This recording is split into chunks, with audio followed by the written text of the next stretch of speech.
Hey, what's going on, ladies and gentlemen? Welcome back to another video here on the channel. And in today's video I have a brand new Guns Up video for you guys. So I know I used to do a lot of Guns Up videos on my channel a while back, and for some reason I just stopped making Guns Up videos. I really don't know why. You guys really seem to enjoy them, but I'm trying to continue this series, and I'm here with another Guns Up video. If you watch my previous Guns Up videos, you'll see that I've improved my base quite a bit, but I've also kept some features the same from my previous setup. So yeah, hopefully this video does help you out, and my previous videos also have helped you out. And yeah, without further delay, let's get into the video. So in this, I'm just going to be doing some base defense. I get a pretty decent time of I think 16 minutes and 30 seconds, which isn't that amazing, but it's also pretty good. Now, one of the first things you might have already noticed is that I kept the front of the base the same from my previous setup. So if you guys remember, I had those walls over there, and I still have them there. And if you don't know the purpose of them, it's basically to force the enemy to come through this little area, and you really have to set them up correctly, or else it won't work and the enemy will just shoot through them. I really don't know how to get it to that specific configuration. I just got it by luck. But you want to be careful. You need to set it up in this specific way so that the enemy units don't shoot through it, and they don't go through it. So it's like it's really hard to get that technique or like that configuration. But with some with like some time, eventually you will get that configuration. But I actually got it in like a few days or so. So it's really up to it's variable how long it might take you to get that kind of configuration. Another thing you might have noticed is I have a barbed wire and like red barrels, and if you don't know the purpose of those, it's a pretty well-known technique. It's basically when the enemy units come, like your like base units, they can go and shoot those red barrels, and they end up killing a large portion of the enemy team. So like that's especially helpful if like players are attacking your base, because they only have like like they have a limited amount of munitions. So if you wipe out half their squad in the beginning of like the round, or like I guess the base defense, what ends up happening is like they're left with no more. They really don't have any units left, and they don't have any munitions left. So they're basically screwed over. So try using that technique. It's really simple and it's really cheap, and it doesn't cost a lot, but it works very nicely. So yeah. Another thing is you guys may have noticed that there's like a lot of explosions happening in like that mid section of my base, and that's because I actually have 3 mortars pointed to that specific area of my base. Now, over there by the wall, you guys may see it right now if you look closely. I actually have a mortar over there, and I believe that one shoots out 6 mortars, and then I have 2 more mortars by my base, and I believe they shoot out I think 20 rounds at once.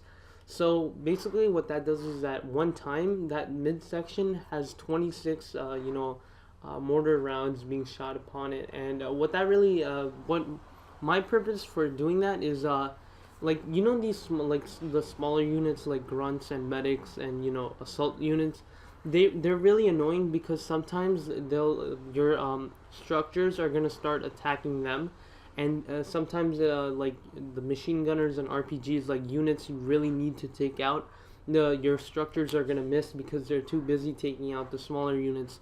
So what the mortar does is it thins out the enemy, so it's only it's mostly just machine gunners and RPGs left, so your base can focus on the bigger units, and they're not distracted by these smaller assault units that aren't a lot.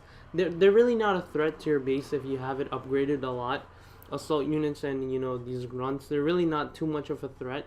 Another thing I want to mention is try taking out medics as much as you can. Medics are really annoying, mainly because let's say you have an upgraded bunker, and then there's a machine gunner unit with a medic next to him.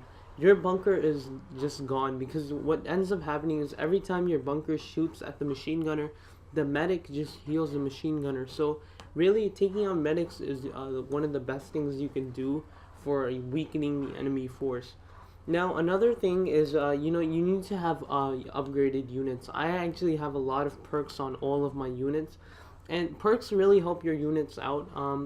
what I do is like the weaker, like let's say like the grenade launcher has a slow reload time. What I did is I used the fast reload perk, and I used the damage perk to increase his damage. So basically, try using perks to improve like the weaker points of your soldiers, or you can just keep improving upon their already powerful features. Like you can increase the damage on the flamer, but that's really not that necessary. He is pretty overpowered by himself.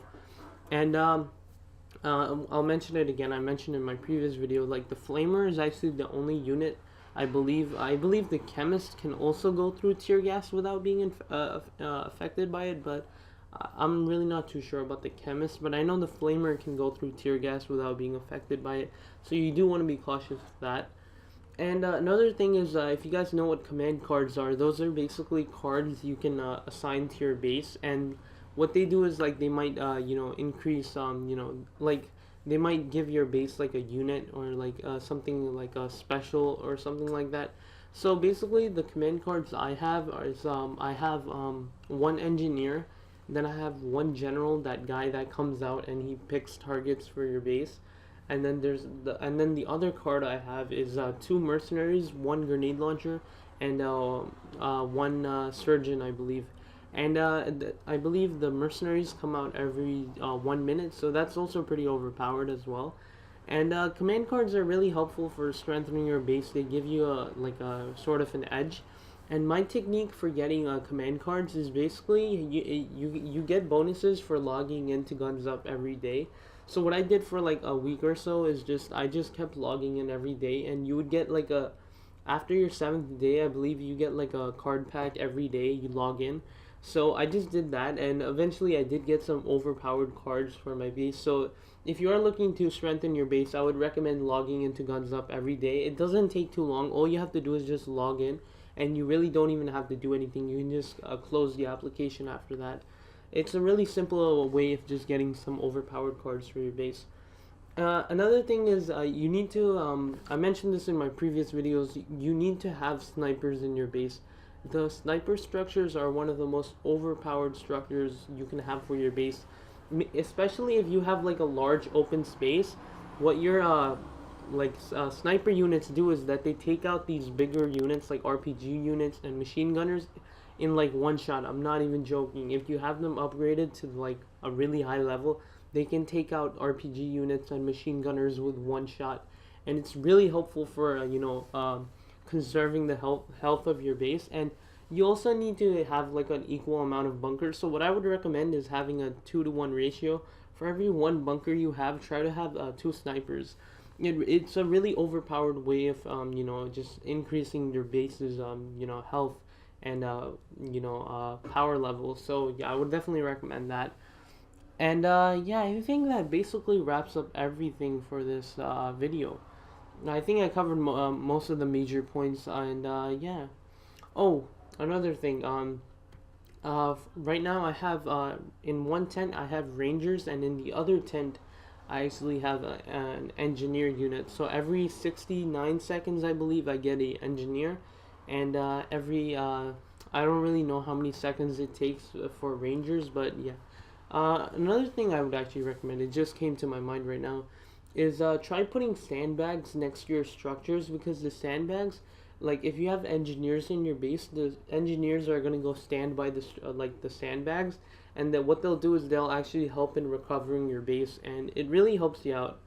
And yeah, I guess that basically wraps up this video. So I guess, yeah, as you guys can see, my base is like literally gone now. So yeah, I guess thank you all for watching, and I'll see you guys in the next video. Peace out.